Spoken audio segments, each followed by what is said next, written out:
तुम्हाला वाटत असेल की मी पावसात उभा आहे, पण मी पावसात नाही तर मी बोगद्यात उभा आहे. आपण या दृश्यांमधून पाहू शकताय की ही बोगद्याची दृश्य आहेत. कशेरी घाटामधील हा बोगदा आहे आणि याची गळती जी आहे हे आता अशा मोठ्या प्रमाणात सुरू झालेली आहे. काही दिवसापासून या बोगद्याला गळती सुरू झाली होती, त्याचं प्रमाण कमी होतं. यानंतर तज्ज्ञांकडून त्याची पाहणी देखील झाली आणि लिकेज काढण्याचं काम देखील काही ठिकाणी सुरू झालं. मात्र ही दृश्य आहेत ही फार भयानक आहेत, कारण मोठा धबधब्यासारखा लिकेज या ठिकाणी पाहायला मिळतोय. असा एक लिकेज नाही, अनेक ठिकाणी या बोगद्याला गळती आहे. टॉपवरून गळती आहे, साईडच्या भिंतीमधून गळती आहे.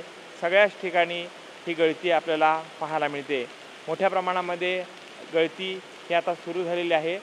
पर्जन्यमान अधिक आहे, पावसाचं प्रमाण अधिक आहे आणि यामुळंच इथं देखील मोठ्या प्रमाणामध्ये पाऊस पडतोय असा भास होतोय. मात्र ही बोगद्यामधली लिकेज आपल्याला पाहायला मिळते.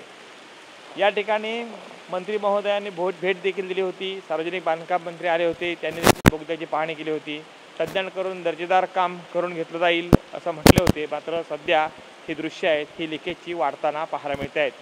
व्हिडिओ जर्नलिस्ट हरी नेगीसह कृष्णकांत सळगावकर, TV9 मराठी, खेड, रत्नागिरी.